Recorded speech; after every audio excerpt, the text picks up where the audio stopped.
about equidistribution of volatile surfaces meanders and Masur-Veech.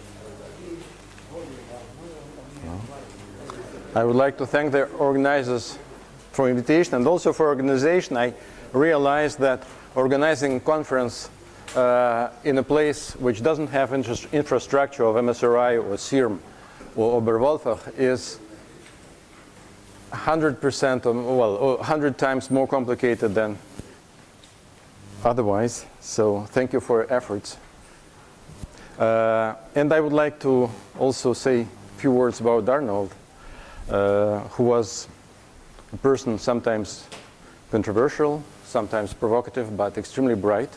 And the very, yeah, I can speak louder. I was afraid that I would break the microphone.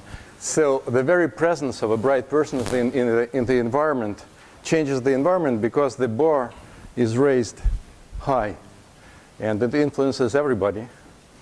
So, and speaking about provocations, I would like to share a provocation which I learned from Arnold and which I use all the time now when I'm teaching. I tell to my students at the very beginning of the semester that if I see that they are sleepy, I will start to tell nonsense. And if they do not wake up, I will force this nonsense to some complete nonsense. And I should say that it works. They really wake up and then they follow much more attentively. And I learned it from Arnold. And another thing which I would like to recall is when I was approximately the third grade, I never attended regularly at Arnold's seminar. But when I was in the third year of the university, I was told by some of the friends that you should always attend the first seminar of Arnold of the year. And the reason was that at the first seminar, Arnold presented problems. So he presented about 12 problems, and only now, when I have my own students, I know that it's precious, interesting problems. That's precious. Usually, you keep them for yourself or for your students. And well, he shared some of these problems were really very interesting. So it was really interesting to attend this first seminar. And probably one very last recollection is that I'm missing their lectures at Moscow Mathematical Society at this time. At the time when I made my studies at the Department of Mathematics, when persons like Arnold gave lectures, the audience, which is intended for 400 persons, was completely overcrowded with, I don't know, probably 500 or maybe even more, with people sitting on their, well, on the stairs and standing and so on. And it was anticipation of an event like a concert of Richter, where friends of mine gramped by fire escape stairs and passed by the roof to get to the concert. It was approximately the same kind of event, and Arnold knew it, and he knew about the expectation, and it was always a show. And usually, at least the way I've seen it, it was approximately like this. So the whole point was to show that there are marbles everywhere, and there are diamonds on the road, and everybody passes by, and nobody just looks downstairs and sees that among junk you have absolute marvels. And so he presented some extremely simple-minded objects, then somehow unwrapped, then showed ties to everything, and so on. And when you got out of the talk, you had an absolutely euphoric feeling that first life is very natural, very simple, that everything is wonderful. And only when you went home and you tried to reconstruct the details, you could realize that probably not that simple. But anyway, this was really a source of inspiration. So, and this, I think that probably this was something, at least I observed it from this generation of scientists from Moscow. I don't know, this attempt to make things natural and simple and to see the essence, and that was the same pleasure which I had at the seminar of Novikov when, I don't know, some stuff which was new to everybody was told. Well, it was a will to extract from the person the very essence of the fact. So now coming back to mathematics.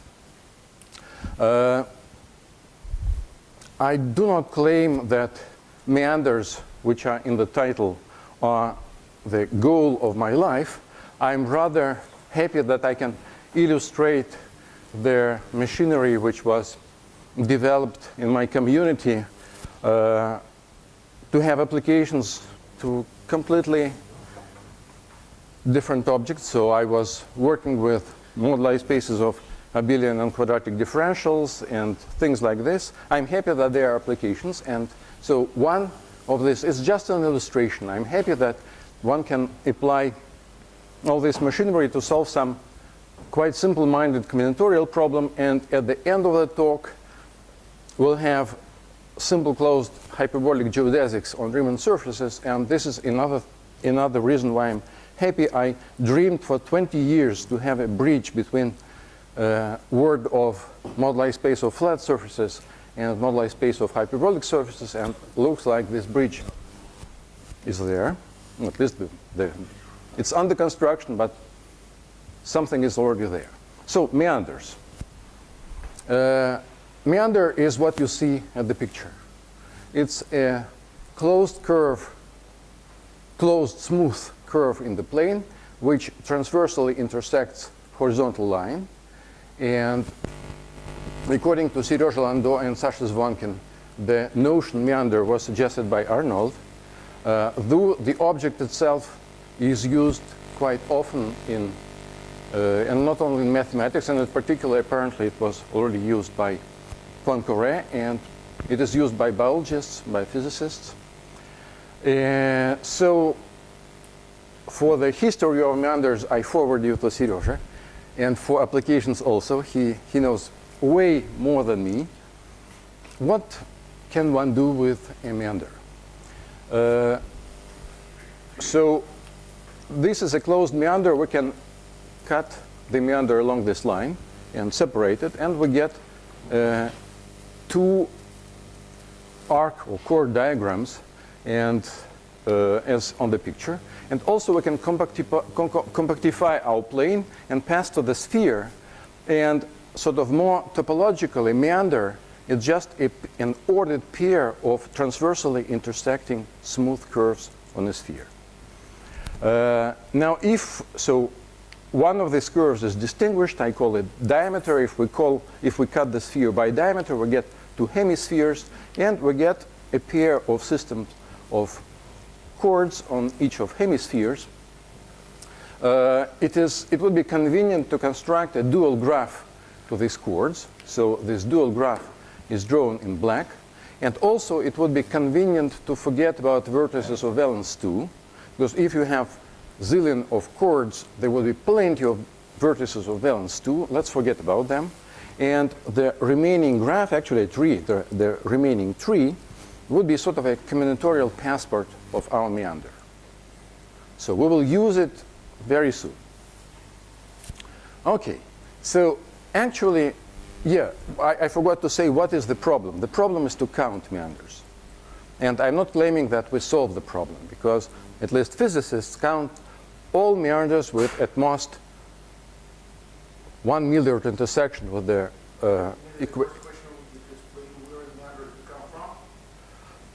Serge. So from nature, from dirt. So if you want to count meanders, you can try to count chord diagrams on hemisphere. This is a simple problem. This is really a quite simple-minded problem to count chord diagrams on the hemisphere, but the trouble is that when you glue together two chord diagrams, you can turn your equator by the angle to match the ends, and sometimes you get a meander, like here, and if you make a turn and glue like this, you get several connected components of these blue curves. So let us try to check what is going on in the following settings. So we'll fix our combinatorial passport, we'll fix a tree on northern hemisphere, on the southern hemisphere, and then we'll construct plenty of arc systems. We're limiting the number of arcs by some large parameter n capital, and then we'll construct all possible types of such arc systems on top, on bottom, all possible identifications, and I suggest to consider the proportion. Let us try to study which part of these kind of triples give rise to meanders with respect to all possible objects. So the question is, what is the asymptotics of this quantity? Well, I fix the combinatorial passport, I fix the two trees, so I fix these trees, and I let this number of intersections, number of chords, tend to infinity. So what is your guess? How often we'll get meanders? Would it be something like 1 over n, 1 over square root of n, 1 over n squared, or maybe it would be exponentially small? So how small is the probability to get a single closed line when you have 1 milliard of chords? 1 over logarithm. Okay, logarithmic. Any other guesses? You consider all possible, so you fix the two trees, and then you start to...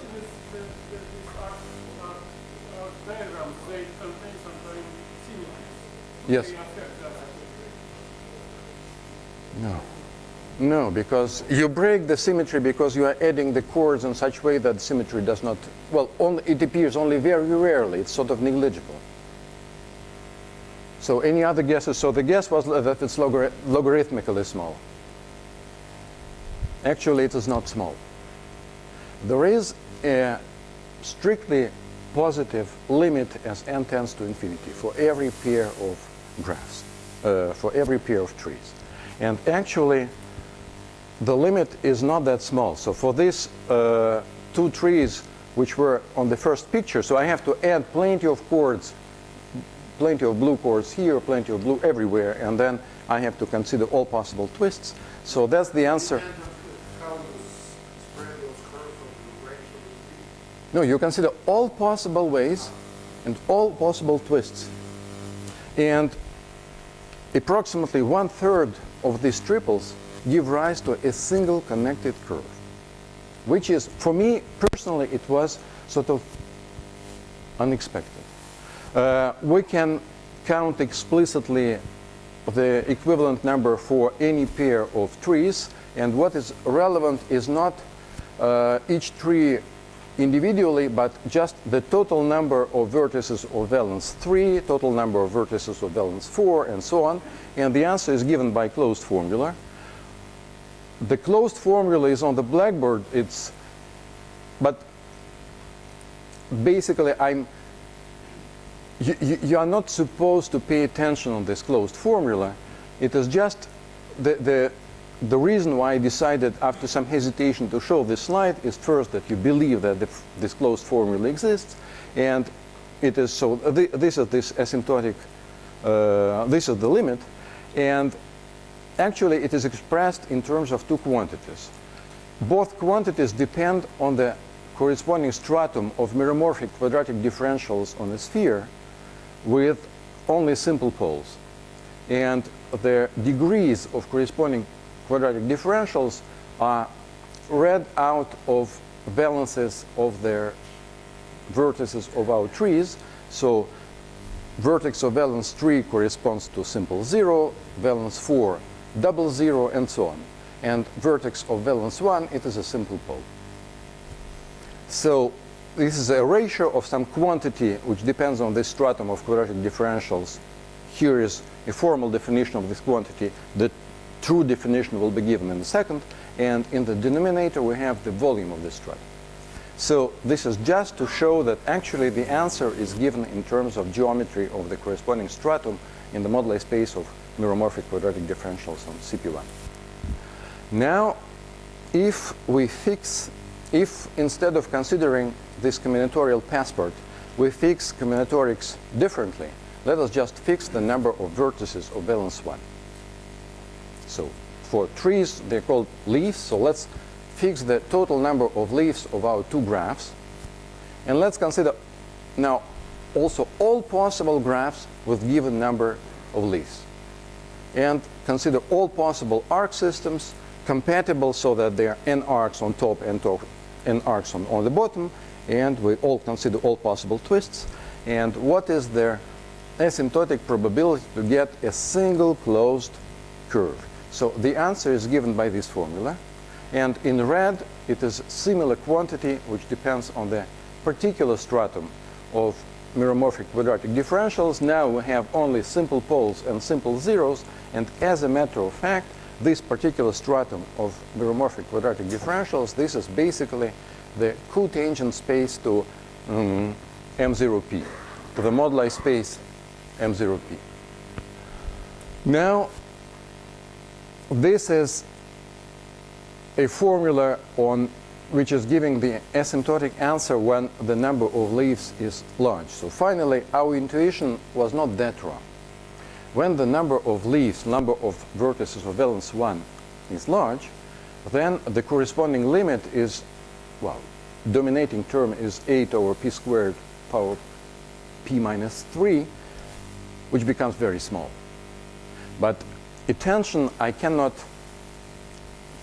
count all meanders using this formula. Every time I first fix parameter p, then I pass to the limit when n tends to infinity, so my number of arcs is supposed to be way larger than p. P is number of, so we have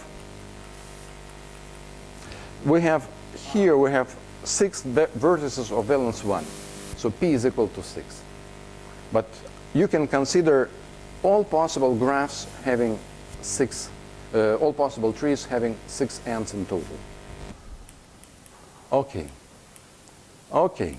Now it was sort of asymptotic probability to get a meander out of a pair of arcs, but now let us return to the initial problem. Let's try to count meanders. Once again, I have to fix an extra parameter which somehow fixes combinatorics. I have to impose some combinatorial passport, and then I let the number of arcs tend to infinity. And this time, this combinatorial passport, I suggest to do something very similar to the previous slide. Let us fix the number of these minimal arcs. So minimal arcs are those which don't have anything inside. So in some literature, they are called pimples. And on both pictures, we have meanders with 5 minimal arcs. So the total number of meanders with 5 minimal arcs and with at most 2n crossings is denoted by m subindex 5 n. And there also I'm counting separately plus meanders and minus meanders. So plus meanders are those which have this maximal arc which goes to the leftmost point to the rightmost point. Sometimes they're called rainbows. So the next question is, what do you expect? So we have 5 minimal arcs on the right and on the left, and I let n tend to infinity. Which meanders would dominate? Are there more meanders like on the left or like on the right? On the right. Yeah, so I should say that it is natural because here we impose some extra constraint, right? This maximal arc, which is sort of a constraint. No, intuition is, so for me it was also intuitively the same initially, but the answer says that the number of meanders which have this maximal arc grows like n power 2 pi minus 4, while those which do not have this maximal arc, they grow like n power 2p minus 5. So here it's n times more, despite this maximal arc. And actually, to see this, one has to pass to compactification and to the sphere and recognize in this maximal arc one more pimple. When you pass to the sphere, it becomes minimal arc. So it changes the dimension of the corresponding stratum, and this is the explanation. So this is the power of n, but we also have this explicit coefficient in the asymptotic. So in this sense, we can count meanders. And this was, all that was sort of publicity. I showed off with explicit formulas, and now let me pass to demystification and explain why quadratic differentials are there. So I already mentioned volumes of the moduli spaces of quadratic differentials. So in plain terms, we have to solve the following problem. So only kids can play Lego games. Grown-ups, as me, can play only simplified Lego game. So I suggest to play a Lego game where all Lego pieces are just squares, except that they are sort of polarized squares. They are unit squares where you know which direction is vertical and which direction is horizontal. So in this sense, here in this model, squares are not quite squares but rectangles, but it's even better for me because you see that one direction is vertical, another horizontal. And when you attach squares to themselves, well, you attach them in such a way that you preserve the direction. There are actually two kinds of games. In one game, you fix not only vertical direction, but sort of you fix direction to the north. And you impose that when you glue two squares together, the direction to the north is respected. In another game, you do not care about this direction, so you can glue squares like this. Seryoja, can I steal a piece of paper? Thank you very much. So in this other more relaxed setting, so if you have two squares like this, you can glue them by these three sides and then continue gluing. So sometimes you get conical singularities, like here, and as you see on the picture. And clearly, with our rule of gluing, all conical singularities are integer multiples of pi. And in this more restricted setting, all conical singularities would be even integer multiples of 2 pi. So this is the game. And also note that in this particular case, this is a picture of a very nice quadratic differential on CP1, because you can assume that your unit square was chopped out of a complex plane and with coordinate z, and you have quadratic differential dz squared. When you glue these two squares together, the change of coordinate is z equals z plus constant in the restricted setting, or z equals plus minus z plus constant.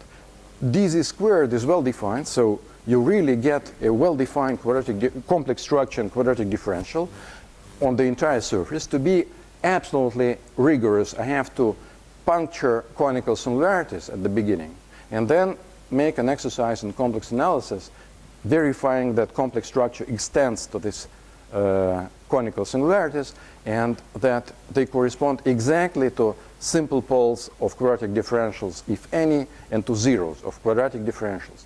And if we play this restricted game where we respect direction to the north, then the resulting quadratic differential would be the global square of a holomorphic one form.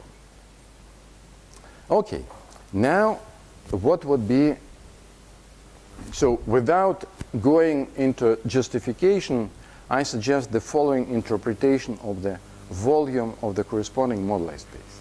So these square-tiled surfaces play a role of sort of integer points in a relatively sophisticated space. If I impose the restriction of the number of squares which I use to construct a square-tiled surface like this, then say I use at least 1 million squares, at most squares, and I count how many tiled surfaces with imposed conical singularities I can find. It is more or less counting the number of integer points in a ball of radius million. If you know how to count the number of integer points in a ball of radius r, then of course, well, it's not a vector space. It's the space itself. It's much more sophisticated. But still, we have sort of a notion of a ball of radius r, and if we manage to count the number of integer points in the ball of radius r, then we know how to measure the volume of the corresponding ball and the measure of the unit ball and the hyper area over or unit surface or whatever. So you just choose some normalization convention and you declare that this is the volume of your space. For example, volume of a unit ball. Why not? Now, counting these square tiled surfaces is not an easy problem. And the major advance was done by Eskin and Akonkov, and then by Eskin, Akonkov, and Pendery-Pander. So they wrote the most natural generating function. So you have to count square tiled surfaces not with weight 1, but as always in this kind of stories, you have to impose a weight which is 1 over order of the symmetry group. Usually there are no symmetries, so usually it's weight 1. But from time to time, it is weight which is different from 1. And for just simple-minded counting the asymptotics, it would be of no importance. But here you construct a generating function. And choosing this weight in a smart way is crucial for this story because they prove that the corresponding generating function is quasi-modular. So this is non-trivial result. And out of this non-trivial result, they extracted the fact that the volume of the unit ball, as I defined just a second before, it is a rational multiple of pi power 2g, where g is the genus of the surface. So computing the volume means that you compute this rational number. It is not just approximately or whatever, or write some integral. You have to compute two integer numbers. It's as explicit as something can be explicit in mathematics. Now, based on the theorem, Eskin implemented it to an algorithm, and then you run it algorithm on a computer, and he computed volumes of all strata of these moduli spaces of holomorphic one forms, abelian differentials up to genus 10, for some strata up to genus 200, and also based on these numerical experiments, we made a conjecture on volume asymptotics when genus grows. When genus grows, everything seems to simplify enormously, and after only 15 years of gap, Dawi Chen, Martin Müller, and Don Zagier have recently constructed some more general generating functions, sort of, well, which resemble somehow witness potential in a sense, which englobes all genera at once, and they pushed strongly results on quasi-modularity, and now they can compute the volume of the principal stratum after genus 2000 in split seconds, and also they proved the conjecture on volume asymptotics for the principal stratum, not yet for all strata, but at least for the principal stratum. Okay, there is one exception. So usually it is difficult to compute these volumes, and there is only one exception, and the exception is genus 0. In genus 0, one can write just an explicit formula. And as a guess, it was suggested by Kontsevich in 2003, and the guess was sort of a bit crazy. And still, it happened that this crazy guess was the only way which we know up to now to prove this formula. So let's, for every integer number, let's define a function which is just the ratio of these double factorials, where this is the product of all numbers n, n minus 2, etc. Here also you multiply it by pi power n, and you correct it by this kind of factor depending on parity of m. So as usual, minus 1 factorial or minus 1 double factorial is 1, also the same for 0. And here's the statement: if you need to compute volume of a stratum of meromorphic quadratic differentials with only simple poles and zeros of degree d1, etc., dk, this means that you have conical singularities with angles pi times d1 plus 2, etc., pi times dk plus 2. The volume of the stratum, so this coefficient in asymptotics of number of square tiled surfaces living in this particular stratum, so this animals having their imposed collection of conical singularities, has this form. You just take the product of this, the product with respect to this degrees of conical singularities of this function v, you multiply it by universal factor 2 pi and you get the answer. So the answer itself is not that important. What is important is that the answer is extremely explicit and simple-minded. And I will need it in a second. Now, speaking about, now I'm already close to, so I'm arriving to equidistribution. So I have plenty of colleagues in working in homogeneous dynamics, and I was always terribly jealous because somehow, unless you have some equidistribution theorem, you are not considered seriously in this community. So I'm very happy that now we also have an equidistribution theorem, and it is as follows. So we just discussed that one can count all possible kind of square tile surfaces tiled with at most n squares. Note that each square tile surface has its own geometry, and in particular it can be decomposed into maximal flat cylinders which have singularities on their boundary. So here you see, here we have a cylinder filled with the same horizontal trajectories and so on. So every square tile surface is decomposed in a certain number of cylinders. It might be, it varies from 1 to g plus number of singularities minus 1, so the scale of possibilities is large. And one can compute the, so say separately, only one cylinder surfaces, only two cylinder surfaces, and so on. Say, we can call one cylinder surfaces red integer points in our space. So we have a huge ball, and instead of computing all integer points, we can compute only red ones, or only blue ones, so only one cylinder, only two cylinders, and so on. One can check that every number of cylinders gives non-trivial contribution to the volume. So here's an example of explicitly computed contributions for the stratum of surfaces of genus 3 with one conical singularity with the angle 4 pi and another conical singularity with the angle 8 pi. So they can be from 1 to 4 cylinders, and that's the relative contributions of these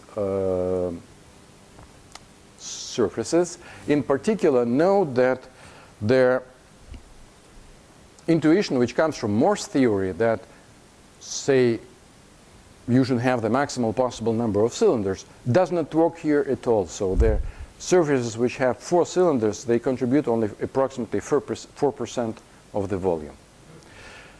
So it is disastrously complicated. So again, I'm showing this slide just to convince you that it's disastrously complicated to compute explicitly contributions of each individual cylinder. And the only exception is one cylinder surfaces. It is sort of relatively easy to compute their absolute contribution. Now I arrive to equidistribution theorem. So one of the ways to define this flat surface is not necessarily square tile. This is follows. You draw a broken line from several vectors in a plane, say v1, v2, v3, v4, and then you draw one more broken line, putting the same vectors but in the different order. You start with the same point. So since you use the very same vectors, you would arrive to the same point. And if you choose these vectors reasonably, and if you choose your permutation reasonably, you get a polygon. And then you identify by parallel translations the corresponding sides. You get flat surface. You get abelian differential in this case. So if all these vectors are integer, then you get square tile surface. When I say integer, means integer plus I integer. So both components integer. Then, of course, you get square tile surface.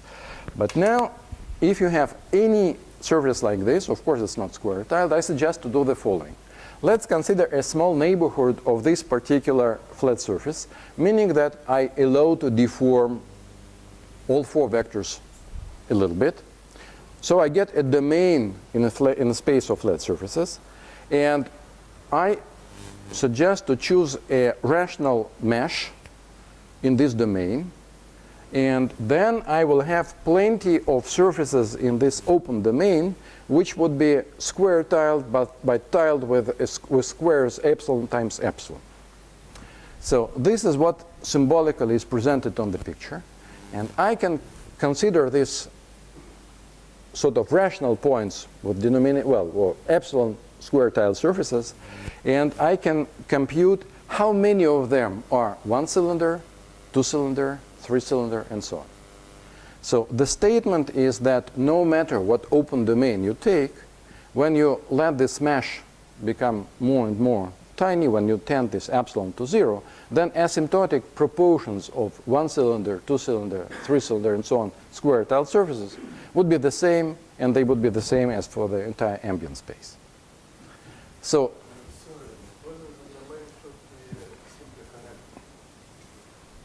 no, it should be just, you should avoid troubles with some particularly nasty boundary measurable. So any open domain, any union of, well, yeah, no. It is not, it shouldn't be small, just, okay. And even more. So I spoke up to now only about horizontal cylinders, but one can also consider vertical cylinders. And the second theorem says that sort of conditional probability you impose to your surface, square tile surface, to have, say, 13 horizontal cylinders. And you consider only those which have 13 horizontal cylinders, and for them you study distribution of the number of vertical cylinders. So vertical cylinders do not know anything asymptotically about horizontal cylinders. So you don't have correlation. So they're independent. Well, this already allows to compute volumes of, compute approximately, estimate volumes of these moduli spaces by Monte Carlo method. And the way to do it is as follows. So first, we consider any convenient domain. We consider sufficiently small grid, and we compute statistics of how often do you see 1 cylinder square tile, epsilon square tile surfaces out of a pattern in your mesh. So this statistics is collected by computer experiment. This is one thing. So you know their relative contribution. On the other hand, as I already mentioned, it is relatively easy to compute square tile surfaces in the huge ball of radius n when you compute only 1 cylinder square tile surfaces, because combinatorics is much easier. And then you know two quantities. You know the absolute contribution of 1 cylinder square tile surfaces, and you know experimentally their frequency. When you divide one over the other, you get a very good approximation for the volume, and it really works. And I should say that computing these volumes, they're always normalization issues, and they're sometimes multiple normalization issues. So without debugging, it is basically impossible not to omit some some factor which is power of 2 or something like this, and this was the way to debug the results. Okay, now I prepared everything to demystify the meanders story. So let me temporarily, instead of meanders, so we agreed that meander in topological sense is just a pair of transversally intersecting simple smooth curves on a sphere. So each curve is simple, not self-intersecting, and they are transversally intersecting. Let's consider generalization. Let's consider multi-curves. So we have family, well, not family, we have a collection, a finite collection of blue curves, which are sort of vertical. Each blue curve is simple, it's not self-intersecting, closed, and blue curves do not intersect between each other. And we have another multi-curve, which is red multi-curve. Again, every component of red multi-curve is simple closed curve, and different components don't intersect between them.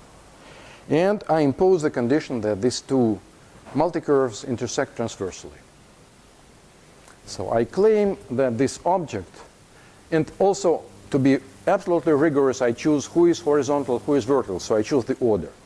So this object is equivalent to a square-tiled surface. And the proof is extremely naive. Just take a dual graph to this thing and you will get square-tiled surface. It is easier to go this direction. Suppose you already have a square-tiled surface. Take the center of each square and let the red curve be the closed red circle which passes through the center, and the blue curve the vertical closed circle which passes through the center. So then from every square-tiled surface you get a multi-curve. It is very easy to see that it's a bijection. So I should say that probably this is absolutely elementary observation, but I'm happy with it because up to now I knew that when you have a hyperbolic surface with hyperbolic metric and you have drawn some simple curve in it, then you let it shrink and it becomes a simple closed hyperbolic geodesic. Now here, initially we do not have any metric, any structure except smooth structure on the sphere. And you have pair of transverse multicurves. And you touch them with this correspondence and you get complex structure on the sphere and the quadratic differential and very special, so out of nothing in a sense. Okay. Now, why? So this is the first observation, that pairs of transverse multicurves are the same as square-tiled surfaces. The second observation is, let's push this analogy and let's see what does it mean on this language, the objects which we considered. So at some point we considered the following object. We have a single equator on a sphere and a multicurve which is obtained by gluing system of arcs. Maybe the resulting curves, vertical curves, could be connected or not. No matter. What is important is that there is a single horizontal curve, which is our equator. And on the right language, this corresponds to a horizontally one-cylinder square-tiled surfaces. And finally, what are the meanders? That's their, on the left picture, they correspond to single horizontal simple closed curve, a single vertical simple closed curve. In the right language, it means that you have a single cylinder tiled with squares horizontally and single cylinder which somehow wraps around this in a complicated way vertically. Okay, but now we use our formula for conditional probability. So we have three quantities. We have volume of the stratum, which corresponds to counting all possible square-tiled surfaces. We have the quantity SIL1, which counts only those square-tiled surfaces which are horizontally one cylinder. And one quantity is surfaces which are horizontally one cylinder and vertically one cylinder. And these three quantities are related. This is our formula for conditional probability, which is equal to probability. That our formula that horizontal and vertical distributions are non-correlated. So this is the quantity which we are interested in because this counts meanders. This quantity was fortunately computed, and I showed you explicit formula for volume of the stratum and genus 0. Fortunately, it is highly non-trivial, but it was already there. And finally, this quantity corresponds to one cylinder square-tiled surfaces, or in the left language, to all possible pairs of arc systems. This is easy to compute. So we solved the problem.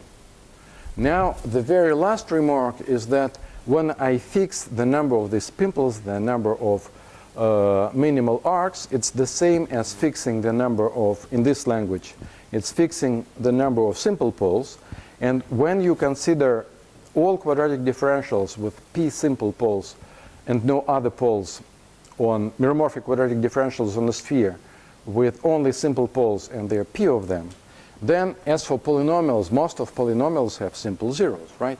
So this is the only principal stratum, the stratum of top dimension, so you would just do not see the other ones. They have different dimensions, so you wouldn't see more complicated square tiled surfaces because these guys would dominate, and you would basically, you can neglect more complicated meanders. You can pretend that all meanders live here. Okay. Now, I hope that I convinced you that Masur-Veech volumes can be useful. And let me show you one more way to compute them, not combinatorially. I dreamed to use intersection theory in this story for 20 years, and somehow it works. So let me introduce first sort of not a generating function, but a generating polynomial. So here are ingredients. So this guy, which depending on the community is called correlator or whatever, is the following. So if you have the moduli space MGN of punctured Riemann surfaces, then you have n copies of tautological bundle over this tautological line bundle, and you can over MGN, and you can associate the first Chern class to each line bundle, so you have n of them, psi1, psi2, etc., psi-m. So they're here. Now you can choose the powers d1, etc., dn, so such that their sum is equal to 3g minus 3 plus n, which is dimension of this space. So I choose these powers in such way that when I multiply all these classes, I get a class of top degree so that I can integrate it over MGN and to get a number. So this number is called intersection number, and I will correct it a little bit, dividing by factorials and placing an appropriate power of 2 here. It's a matter of normalization. So for every partition of the dimension of this space, to every partition of dimension of this space, I associated this number. And now I will construct a polynomial multiplying this number by product of formal variables b1 power 2 d1, etc., so which record the partition. So I get a homogeneous polynomial of dimension 3g minus 3 plus 2 plus n times 2, because I put 2 here everywhere. Okay. Actually, they are very famous because they appear everywhere. In particular, these polynomials coincide with the top homogeneous part of the Mirzakhani volume polynomial, which provides the Weil-Peterson volume of the moduli space of bounded Riemann surfaces. So, and they appear in many different contexts. Now, I need one more construction, well, one more object. I need the following operator. Having a homogeneous polynomial in variables b, I associate to this polynomial the following number. For every variable, so I defined it on monomial and then I expanded by linearity. And on monomials, it's defined like this. So have to every variable b, for every variable b, I take its power and I compute factorial of the power and I multiply by zeta of this power shifted by 1. And I take the product with respect to all variables. So to every monomial I associate a number, to every polynomial I associate a number, I get an operator. Let me show you now how I would use these polynomials. So here, they're all possible topological types of partial Pence decomposition of surface of genus 2. And when I choose a simple closed curve on this surface, so I cut it open, I get a surface, when I cut along this curve, I get a surface of genus 1 with 2 boundary components. So as I associate to this surface polynomial n, which corresponds to genus 1, with 2 boundary components, and since both boundary components are labeled by the same letter b1, I put b1 on both parts. Now I multiply it by the product of all variables here. There is only one b1. And there are also these 2 coefficients. They are responsible for the following. The red coefficients are responsible for the symmetry of this cut. And blue coefficient is just 1 divided by 2 power number of components, of connected components which are obtained after decomposition, minus 1. So blue is responsible for the number of connected components of decomposition, and the red one is responsible for the symmetry of decomposition. So let me consider, say, one more guy who is interesting here. here, for example. So here, when I cut by this curve and by this curve, I get already two connected components. So this component has genus 1 and one boundary component, so I get polynomial n11. The other one has genus 0 and three boundary components, so it corresponds to polynomial n03. I multiply them. I multiply by the product of all variables, power 1, and there are these coefficients. Okay, now that's the values of the resulting polynomials in terms of letters B. You can compute them. And that's the result of application of our operator to the resulting polynomials. Now claim, if you see, fortunately we get p power 6, which already rings the bell. This is the appropriate power of pi, which is supposed to be responsible, which is supposed to appear in the volume of this moduli space. And indeed, the theorem is that if you add up all these numbers, then this gives you the volume. And as a matter of fact, so you have to, actually these decompositions encode contributions of these two guys. One cylinder configurations, one cylinder square tile surfaces in this stratum. These two guys, two cylinder square tile surfaces, and these two three cylinder square tile surfaces. So actually every cut represents a cylinder.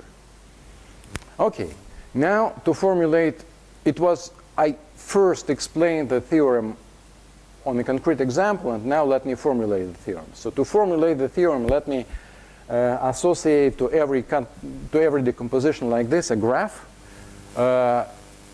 Those who are somehow who see these objects from the point of view of algebraic geometry see the stable curves in these pictures, because you can shrink the black curve and then you will get the corresponding stable curve, and that all possible types of boundary devices.